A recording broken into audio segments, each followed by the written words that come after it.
Hi, and thanks for stopping by. I'm really glad you're here. Today we're going to be talking about Doctrine ORM associations. We're going to be doing the one-to-many association in Doctrine ORM, or as a self-referencing thing. Many people know it as a parent-child sort of relationship, but that's what we're going to be talking about today. And we'll be right back to get that started. In the meantime, please subscribe.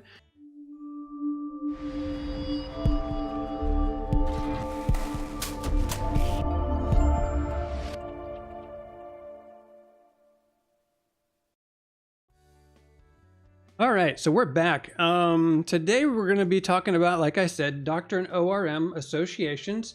We dealt with Doctrine ORM in the past, but today we're going to be talking about creating associations between the various entities. What I've done is, ahead of this recording, I've created a separate module. So if you want to see how to create a module, please go back to the previous episode. I'll link to it up here. And see how we created a module for the announcements module. I'm not going to go into the creation part this time. I basically created a banks module that is pretty similar to the announcements module. I didn't do anything different there. It is just a plain old ordinary module. Now I did create ahead of time. I did create the entities. I did create the handlers. Much like we had already done in the announcements module. So again, go back and see that if you want to see how to create the module, and if you want to see how to create, the read, the delete, the list, and update, all those different handlers. If you want to see how to create those, please go back to the previous episodes. In this episode, what we're going to be doing is we're going to take this module that's already created. We already have the CRUD of a REST API already created and here. So today we're going to be creating the association. Now in the banks module, we have the bank entity, and it's a pretty unremarkable entity. It's the same as you would expect. Now if I open up my database panel, I'm going to open up the database panel here on the left. In PhpStorm, if I look at the banks table, we see that there's an ID, there's a parent ID. So obviously it's already pre-set up, so we can have a parent-child sort of relationship. So our IDs are there. We also have the name of the bank, the phone number, fax, all the address information. We have some product pricing. Allow email attachments is active, as well as the created and the modified. So pretty standard data of what you would expect. Now, what we're going to be working with, though, is this parent ID, because in this instance, in this example, a bank can have a parent bank. Now, that's not to be confused with branches. Branches, I'm going to be bringing in a future episode where banks can have branches, but in this episode, that's not what this is. In this one is where a bank could have a parent bank or a child bank, as the case may be. And we're going to do that with a one-to-many relationship, self-referencing, and we're going to set that up. So to get started with, most of our work to do a parent-child sort of relationship is done in the entity itself. So we need to do a few different things. Now we have the parent-child.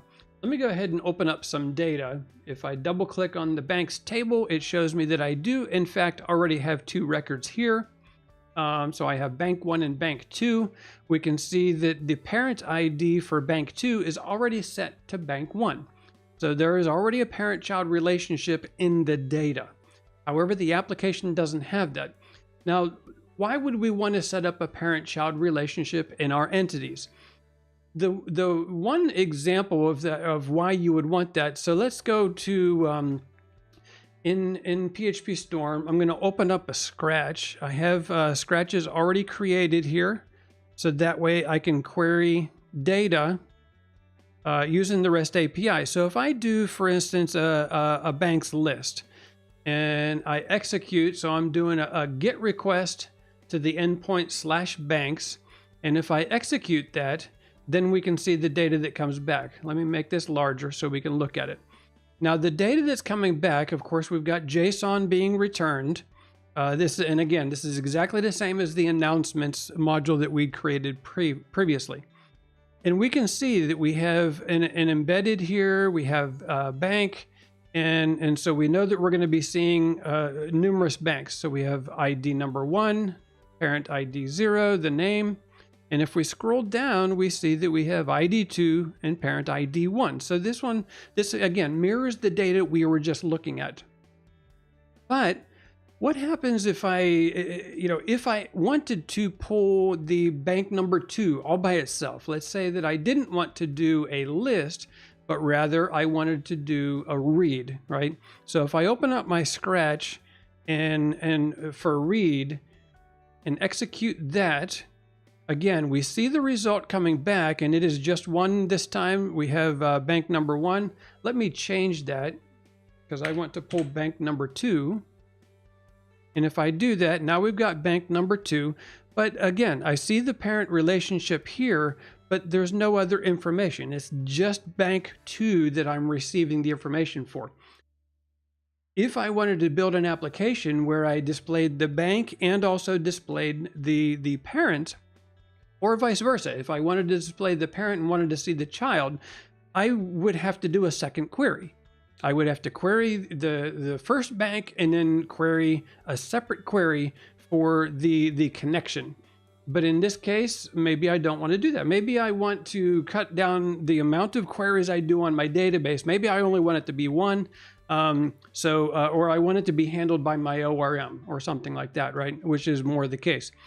So that's why we create the parent-child relationships in our entities, is so that we don't have to do multiple queries in our code. We can let the ORM handle that for us and be able to return that information. And then we can just iterate over it in the code as needed. But we don't have to hit the database with multiple queries. So that's the reason why we would want to add those relationships. Not only that, we can also help enforce integrity. Maybe if we delete the parent, we also want all the children to be deleted as well, right? Of course, with safeties put into place, so we don't do that without being warned first. But that being said, maybe we want to have those sorts of relationships for that. So let's get started. Now, the first thing that we're going to need, we have, of course, parent ID as a field in here for our table.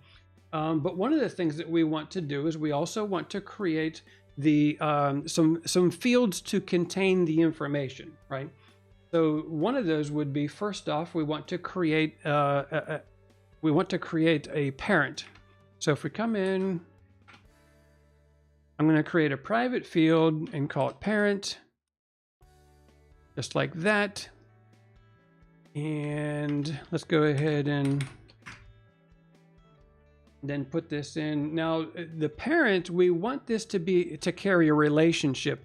In Doctrine ORM, it enables us to use the doc blocks and be able to carry some other information, so that way it can help us, or it can help Doctrine understand the associations. So what I'm going to do is paste this in here. So now I see that I have many banks have 1 bank. So many banks could have 1 bank. Generally, a bank is not going to have multiple parents. It might have multiple children, but won't have multiple parents. So that's where the many-to-one relationship comes in. This is the parent, and we define it as many-to-one, and we tell it the target entity, of course, is banks entity bank, which is the one that we currently have open, and it's going to be inversed by the field called children. So that means we also need to create children. And so we're going to create another private field called children. Now that field, we also want to create a doc block around, so that way Doctor knows how to handle it as well. So we're going to, for the children, we're going to bring in the doc block of 1 to many, right? Because 1 bank has many banks. So 1 bank could have many banks as far as children goes. And we do that by telling Doctrine it's a 1 to many relationship, the same entity, and of course it's mapped by parent. So now the children and the parent fields are mapped to one another, either as a many-to-one or a 1 to many relationship. It's as simple as that to set up associations in Doctrine, because the associations are created through the annotations in the doc blocks. Now, we still have some more things to set up here. Because the children is a 1 to many, That means there could be many children, right? Not just one child, but there could be many children. So in order to facilitate that, we also have to use a thing in Doctrine. It's called collections. So first off, let's go ahead and import the Doctrine collections. So I'm going to scroll up to the top here, and I'm going to add the use statements to import in the array collection and collection, because we're going to need those two modules from Doctrine. I don't know if they're actually called modules or if they're called something else, but I'm going to call them modules. So we have array, collection, and also collection. So now that those are brought in, of course, PhpStorm's telling us they aren't used anywhere, and we know that because we haven't actually used them yet. So I'm going to scroll down past all my field definitions, and in order to use the collections, what I'm going to do is I'm going to create a constructor, and in the constructor is where we're going to assign the children. So in the constructor, I'm creating the construct method, and it's going to use this children, which we just defined in the fields, and we're going to use new array collection in order to populate that. So as records are being inserted or records are being requested from the data, it's going to know this constructor is going to execute whenever the entity is called, and it's going to then be able to put the children into an array collection. So that being said, now we have that. Some additional pieces that we're going to need, though, is not just a constructor, but we also need a way to set children. We need a way to get to children. We also need a way to set parents, because right now we don't have a set parent. We were able to set the parent ID, but that's different from setting parent. We need to set parent in order to, as we're pulling the data, to have those associations. And again, we already have get parent ID and set parent ID, but we now need to do parent and child. So what we're going to do then is we're going to create some new methods, and I'm going to do it up here, because these methods are kind of before I consider it before the actual fields. I want the logic to be before my getters and setters for the normal fields. And one of those getters is going to be get children. So I'm going to create the method of get children. So we have get children, and of course we're returning this children because it's getting the children. You can see here we're casting it to a collection, so it's expecting to have a collection return back. And then after we do the get children, we also need a way to set our parents, so that way we can set the parent relationships. What this will do is, because we now have the associations created there, we can't simply update the get parent ID field or the parent ID field. We can't simply update the parent ID field. Instead, with associations, it's a little bit more detailed than that. We actually need to set the parent, and then once we set the parent ID is then populated. So that's why I'm going to create this method, which is set parent. And what we're doing is we're passing in a bank object. So it's expecting the bank object to be passed in here. And of course, it's not going to return anything. We're casting it, we're doing type hinting to expect void back because it's not actually returning anything. But what it is doing is it's setting this parent equal to bank. And that's going to give us the parent information associated with a given bank, right? All right, so we've got our getters and setters in place. Now what we need to do is, now that we've got our entity done, because our entity is essentially done right now. It's got what it needs. Excuse me. It's got what it needs. And so now what we need to do is work on our handler that is going to use that entity. So let's go ahead and open up the entity, or open up the handler rather. And the handler that I'm going to update is my create handler, because as we're creating a bank, we now need to create the relationship. So I'm going to open up my create handler. In the create handler, we've got, as we're going through, we're doing quite normally like we would before. In our handle method, we're getting the entity through new bank, and then we're setting the bank and doing the create, and then of course we persist and we flush. Standard Doctrine ORM stuff. However, in this case, we need to go a step further, because not only do we need to set the bank, but we also need to set the parent. So in order to do that, we then need to do an extra query here. So I'm going to, in the try catch block, first thing I'm going to do is I'm going to create a variable called bank, and using the entity manager, I'm going to find from the bank's entity, we're expecting the parent ID to be passed in to our data set.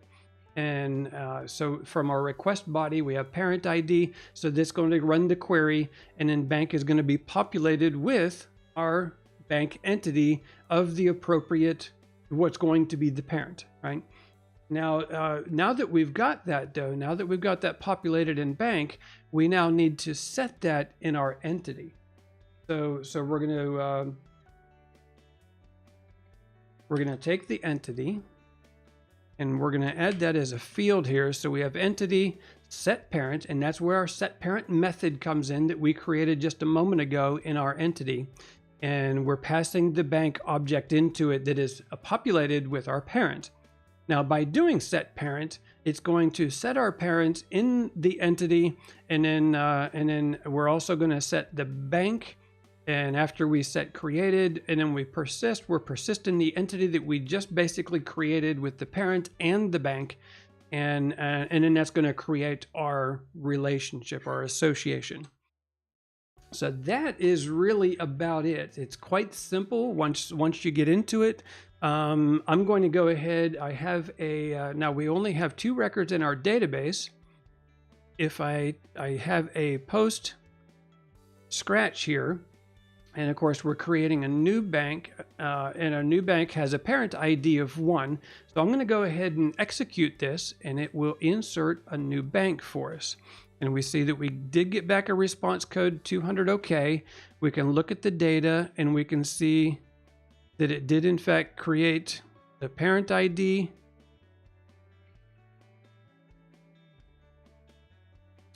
We also see that so it basically created it with the parent ID and self-referencing number 1. So I didn't want to do that.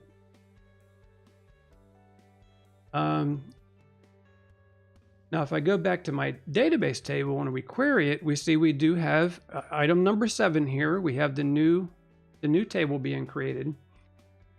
And now that we've got that created, if I come in and I query, right? So let's come in and query. Let's get a list. And if I run this list, we can see the data that comes back. So we've got, I'm going to scroll to the top here. So we see we've got a total of 3 items, which is what we would expect from the database, right? And in our bank embed, we've got ID number 1, parent ID 0. And we can see we've got ID 2, parent ID 1. We can see that one also has our parent ID embedded here, as we would expect, because now we have our parent-child relationship. We can see that it actually is putting the parent into our results. And if we go down to our new ID that we inserted, number 7, we can see that the parent is also brought in there. So our parent-child relationship is working as we would expect. And that's really about all there is to it. We just do some small updates to our entity to create the association, create the getter and setter methods to populate those virtual fields, because they aren't actually in the database. When I look in the database, there's not a parent and not a child field. Those are virtual fields that are in the entity.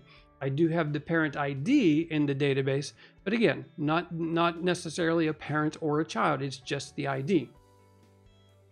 And we're all done. That's it. So we created the association we created the association in the Doctrine ORM for one-to-many, or a self-referencing, some people call it parent-child relationship. If you enjoyed the video, please like it down below. Please leave comments. If something doesn't work for you, or if you have any other additional questions, please leave comments. I enjoy the comments. Tell your friends about Beachcasts, and don't forget to subscribe if you haven't subscribed, so that way you'll see future episodes. I have much more coming in future episodes with more associations in Doctrine ORM. So I look forward to seeing you then. Thank you. Take care.